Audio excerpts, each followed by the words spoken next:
Bonjour à tous. Pour cette première vidéo du cours de droit de la famille, nous allons étudier la séparation de corps.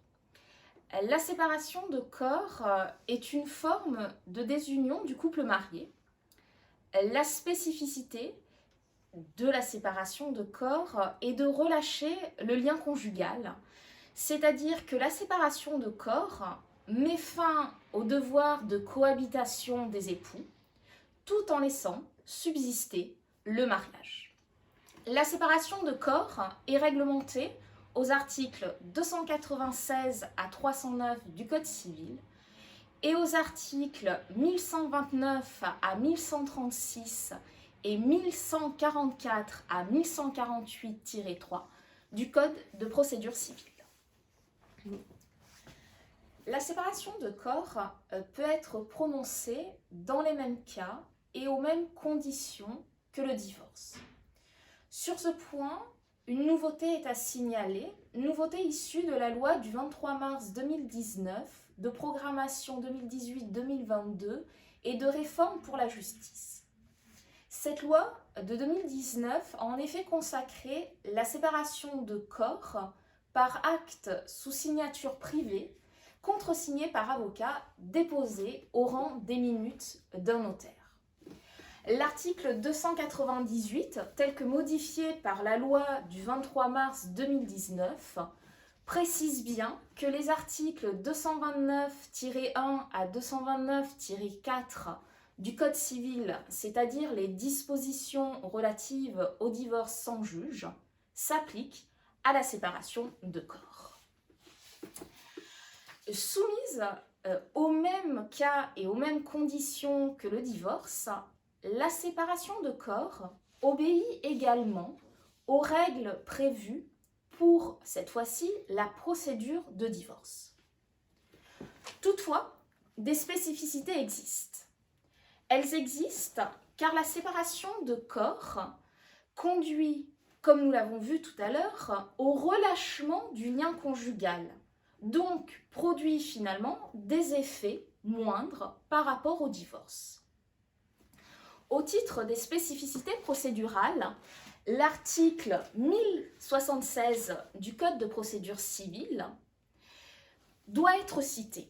Cette disposition énonce que l'époux qui présente une demande en divorce peut, en tout état de cause et même en appel, lui substituer une demande en séparation de corps. En d'autres termes, et pour schématiser, une demande en divorce peut être transformée en une demande en séparation de corps. Cette possibilité de substitution est liée au fait que la demande initiale, c'est-à-dire la demande en divorce, est réduite. En revanche, la substitution inverse n'est pas possible. Sur cette spécificité procédurale, deux arrêts de la première chambre civile sont à lire.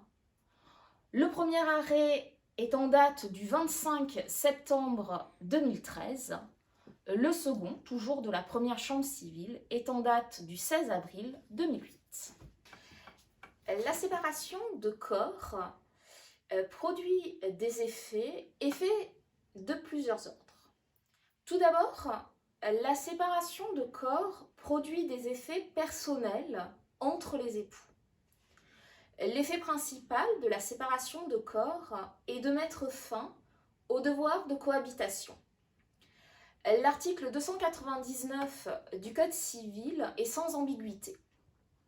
Toutefois, suivant cette même disposition, la séparation de corps ne dissout pas le mariage. Cette spécificité emporte deux conséquences majeures. Première conséquence, les époux ne peuvent ni contracter un nouveau mariage, ni conclure un nouveau pax. Et deuxième conséquence, sauf disposition ou décision contraire, chaque époux séparé conserve l'usage du nom de son conjoint.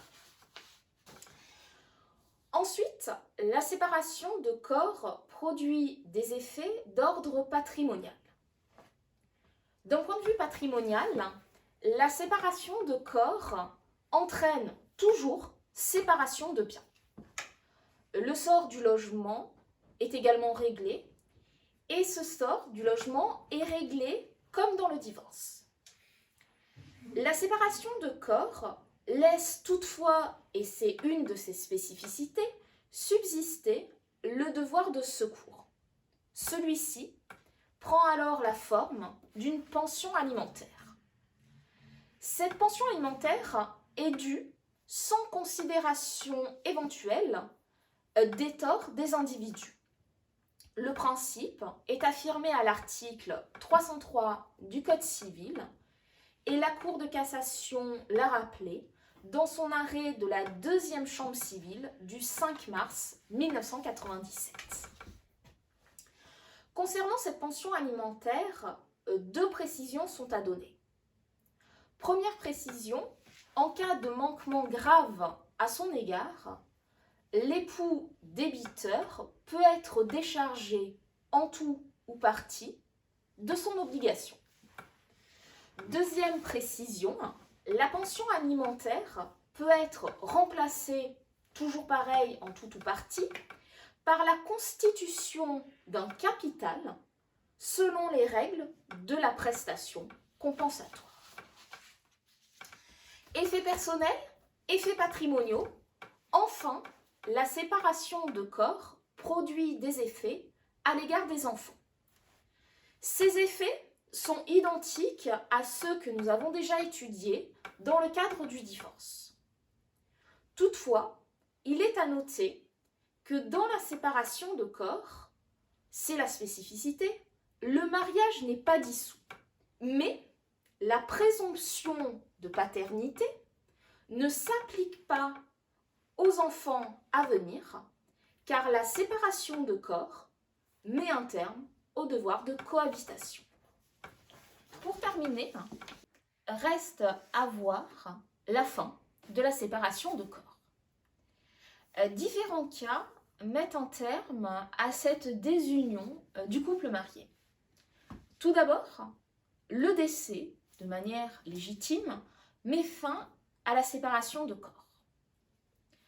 Ensuite, la reprise volontaire de la vie commune met fin à la séparation de corps.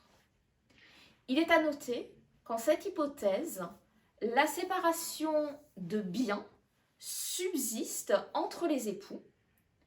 Ils ont toutefois la possibilité d'adopter un nouveau régime matrimonial.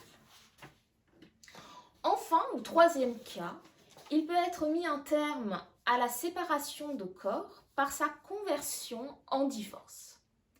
Cette conversion est de droit quand la séparation de corps a duré 2 ans. Dans tous les cas de séparation de corps, celle-ci, c'est-à-dire la séparation de corps, peut être convertie en divorce par consentement mutuel.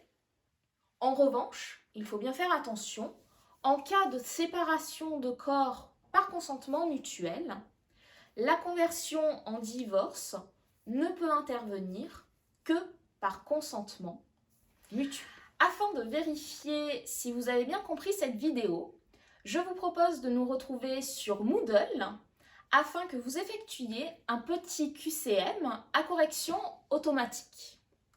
Prenez soin de vous, restez chez vous et à très bientôt pour une nouvelle vidéo.